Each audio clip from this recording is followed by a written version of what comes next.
محمد چار یار حاجی خواجہ قطب فرید۔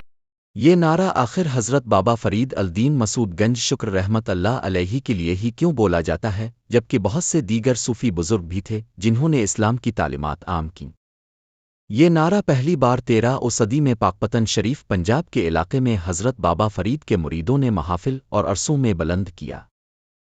اس کا مقصد اللہ کی عظمت، نبی کی محبت، صحابہ کرام کی عظمت، حج کی روحانی اہمیت اور حضرت بابا فرید کی یاد اور احترام کو عام کرنا تھا۔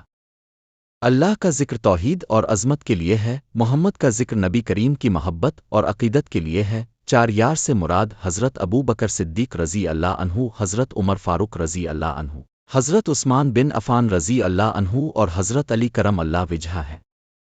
حاجی سے مراد روحانی اور جسمانی حج کی اہمیت ہے، اور خواجہ قطب فرید کا ذکر حضرت بابا فرید کی عظمت اور یاد کے لیے ہے۔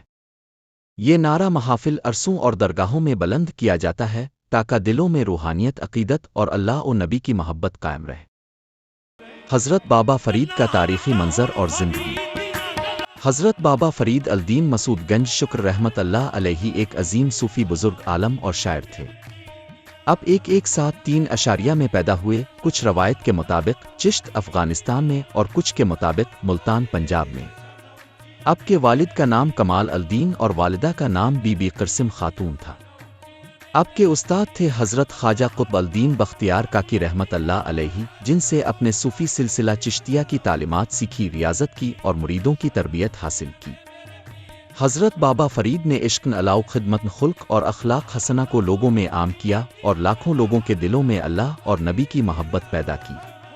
اب کا مزار پاکپتن شریف پنجاب پاکستان میں واقع ہے، اور آج بھی لاکھوں عقیدت مند یہاں روحانی سکون حاصل کرنے آتے ہیں۔ عرس اور صوفی محافل یہاں بڑی عقیدت سے منائی جاتی ہے۔ آج بھی یہ نعرہ عرس، صوفی محافل اور درگاہوں میں بلند کیا جاتا ہے تاکہ لوگوں کے دلوں میں روحانیت اور عقیدت قائم رہے اور حضرت بابا فرید کی تعلیمات اور عظمت ہمیشہ زندہ رہے۔